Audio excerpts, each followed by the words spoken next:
hanggang 4,000 RPM. 4,000. Opo. 351 pwede na sa 6,000. 6,000. Yes, sir.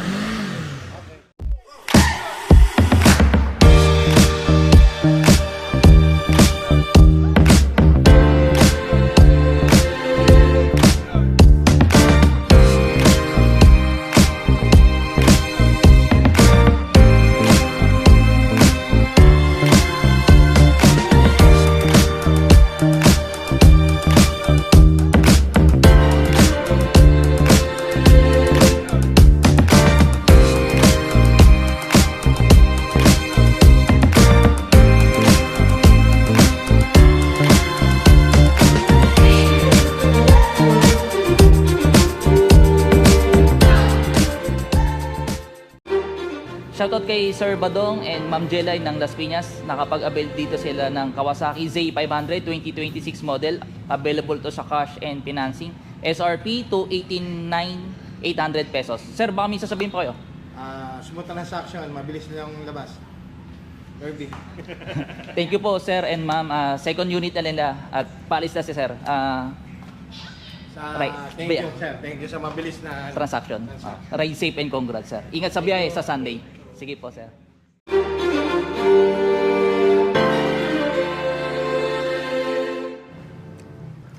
Ito, sir, dalawang susi na po. Ibibigay po sa inyo. Pagbukas ng tangke, ito po. 14 liters capacity. Kumare 95 octane na kulay pula yung gasolina, sir. Premium. Premium po. Wag po unleaded or yung 91. Pula or blue. Pwede po. 98. 98 or 97, sir. Pag lock ng manibela, ito po. Gagalaw-galaw mo siya, sir. Yan. Yung manibela. Hindi siya magdalak eh. Tapos pag start, hintayin mo naman tapos yung load o yung loading ng panel o yung LCD panel bago mo start. Dapat naka-neutral and nasa baba po to. Para saan to? Kill switch. Kill switch. Yes, sir. Tapos, kailangan pigayin pa to? Wala na, sir. Push button lang, sir. Bago mo paandarin or gamitin, that may 60 Celsius siya. Saan? Ito po. Ngayon pa 60. 60. Magsi-60 siya. Yes, sir. Cold start. Painitin mo muna. Mga 30 seconds to 1 minute. Depende sa lamig ng makina. Check mo na natin yung mga signal light kung gagana. Yung check engine, umiilaw pa yan kasi hindi pa na-register sa warranty or sa computer. After na-demo ko lahat by working, doon pa natin ipapasok sa warranty. Okay. Mamaya, sir, mabalikan natin yan. Yan, sir, 42 Celsius na. Mapapansin mo sa mga vlog, nagpapainit sila ng makina. Ganun po yun. Off ko muna, sir, free switch. Signal light, sir, left side, gumagana. Right side. Pag standard edition, hindi LED. Pag yung special edition, LED po. Tapos may hazard din yan, sir, sa unahan. Yung Z400 na lower version nito, sir, kasi ito yung upgraded version, walang hazard. Tapos, lagi nakabosing headlight, high and low. Yan. High and low. Passing light. Passing pala to, passing, meron siya high and low. Always on yung headlight, LED na po yan. Okay. Busina. Sa likod naman tayo, sir. Always on na rin yung taillight. Preno sa unahan, gumagana. Taillight sa likod, gumagana. Rear brake. Signal light sa right side, gumagana. Left side. Meron yung medyo may play po. Para hindi agad. Para hindi yung sa vibrate. Yes, sir. Tapos hazard sa likod, gumagana rin. Start natin ulit, sir.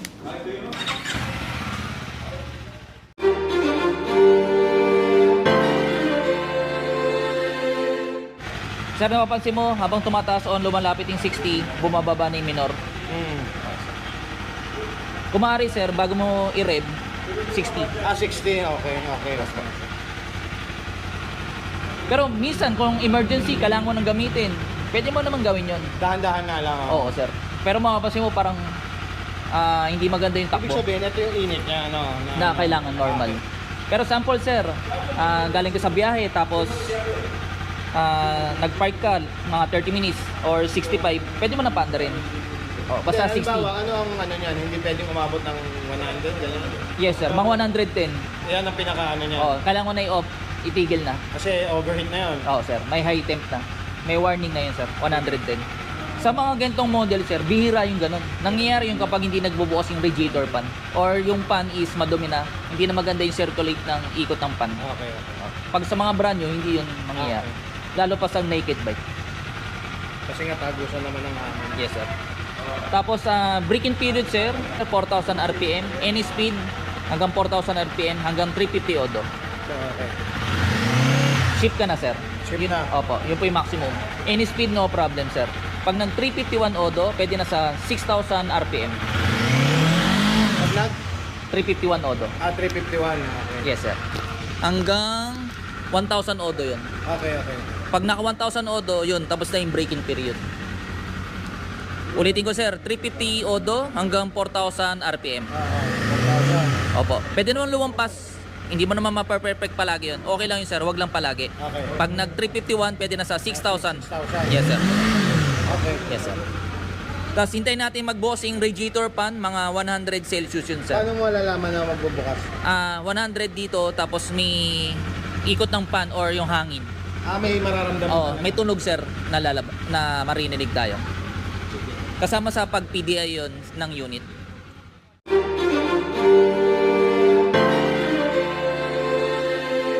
Sir, dito nakikita yung langis kung madumi pa o malinis. Okay. Dapat naka-center at nakapatay. Pag naka-side stand, hindi kita, sir. May level lang yan, sir. Mamaya pakita ko sa'yo. Slider, pwede ka magpalagay, sir. Plug and play naman yon. Pati hindi to, pwede yun. Yung araro, yes, sir. O belly pan, pwede rin, sir. Muffler, kung magpapalit ka ng muffler, dapat 1,000 odo bago magpalit. 1,000 odo, okay. Yes, sir. Break-in muna natin. Sige. Tapos, bawal full exhaust. Paano bawal po lang siya? Yung isang buo, sir, kasama to. Yung headers. Maboboid yung warranty. Okay. Slip-on. Ang slip-on, ayun, sir. Oh. Okay. May clamp yung lang. ginagawa nila yung buo, no? Oo, mainit, sir. Opo. Bawal po yun. Kahit tapos na yung warranty. Kung tapos na yung warranty, pwede na yun, sir. Or, kung hindi ka naman maghabol ng warranty, pwede mong gawin yun, sir. Okay. Kasi bike mo pa rin man, sir. May mga terms and condition lang para sa warranty Okay. ng Kawasaki. Unang change oil, sir, 1,000 odo or 1 month. 1 month. Opo, free yung labor, pero yung langis, 2 litro, tas oil filter is may bayad po yun. Okay. Sa warranty, sir, hindi kasama yung mga gulong, disc brake, shock, o oil seal, clutch lining. Yung clutch lining, sir, dito po. Battery, kadena, Oo. lahat ng consumable parts na pupudpod, na puputol, hindi kasama sa warranty. Tapos, sir, mga rat bite, ngat-ngat ng daga, wala, hindi kasama sa warranty yan, sir. Acts of God, sir, mga baha, lindol, hindi kasama rin sa warranty. Okay, sure. Yes, sir. Hintay lang natin magbukas, sir. Seat height nito, sir, 785 mm. Friendly naman siya, tapos yung 166 kilograms lang, sir. 14 liters, nabanggit ko naman, sir, kanina. Kung magdagdag ka ng ilaw, pwede naman, sir, mga MDL o palit ng busina. Kung sakali, saan pwede ilagay MDL ka? Pwede ilagay sa slider. Okay, sa slider. Okay. Opo. Para angkop sa LTO compliance. Kasi hindi pwede sa moving part, sir. Dapat straight lang, tas may sariling switch. Okay. Kasi pag dito, bawal yun, sir, eh. Dapat Gumagalaw. pala may slider na pwedeng kapitan ng ano. Opo. Bigyan Maganda mo na- bilog, sir, na Bigyan slider. mo ako ng link, ha? Yes, sir. Tas radiator cover, pwede rin naman. Pero hindi mabovoid yung warranty niya pag nilagyan ng... Pwede naman, Ilaw. sir. Ilaw, basta plug and play. Walang porto sa wire para hindi ma-void yung Hindi, warranty. dito na rin papagawa. Pwede naman, sir.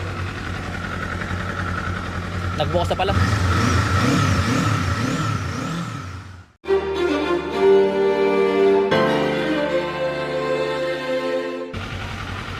Matagal ba mag-init, sir? Hindi masyado Oo mainit. nga eh. Ang ganda ng ano niya. Pero ito, 100 na siya. 104 yata, sir. Check natin ulit. May aircon to, sir. Oo. Yan, sir. Yan. Ito. Kumari, sir, bago mo patay yung motor, hintay mo Cool down muna. Yes, sir. Pero kung minsan hindi maiwasan, basta mababa na yung idle, pwede mo na Maganda patay. dito mag-off, no? Kaysa sa susi. Yes, sir. Dito po talaga dapat. Para off lahat laging electrical. Okay. 104, sir, nagbubukas, namamatay siya ng 99 Celsius. Okay. Pag nag 104 ulit, open ulit yun, sir. Check natin yung transmission, sir, kung kumakagat. Yan, sir. First gear, dyan yung gear indicator. Hindi siya pwedeng dumaan sa second sir, first muna. First muna. Hindi mo mas second sir, hindi umaandar. Okay. For safety features din. Yan sir, hindi naman malakas, di ba? Off sir, dito po, kill switch, lagi po dito. Tapos sa panel sir, and trip A, Colare, Las Piñas to Tagaytay, diyan mo malalaman kung ilan ang tinakbo. Nare-reset yan. Ito po, trip A. Okay. Yung katulad sa EDB din sir. Nare-reset yan sir, hold mo lang tong up button. Kilometers per liter, dyan po nakikita. Range, kung ilan ang laman ng tangke, dyan mo makikita kung ilan ang pwede pa itakbo or distance. Okay. O do yan Pero sir. yung battery ano niya, nasaan? Dito Gauge? po, down arrow naman. Oras. Okay. Wala siyang battery gauge sir. Temperature lang tsaka Okay. oras sir. Ayusin lang natin yung oras. Dito, pagbukas. Pihit. Okay. Tapos angat nyo po to. Yan. Tapos hila to para mabuksan po to. Ito, hila. Opo. Yan. Tapos angat po to. Okay. Battery, tools. Tapos yung pang-diagnostic, ito po. Okay. Sasaksak mo lang dito sir. Okay. Para sa ECU. Yung itim para sa ABS, yung pula para sa ECU. Okay. Yung hangin ng gulong dito nakikita. 28 yung harapan, 32 yung likod. Okay. Kung magpapalit ka ng gulong, pwedeng plus 10. Nakalagay dito is 150. Pwede ka mag 160. Okay, store location natin, Motorcycle City Las Piñas, malapit sa SM South Mall. Pag galing po kayong SM South Mall, right side. Pag galing sa Pote, left side, bago mag SM South Mall. Visit lang kayo dito guys. Hanapin mo lang po si Kirby Motovlog. See you soon.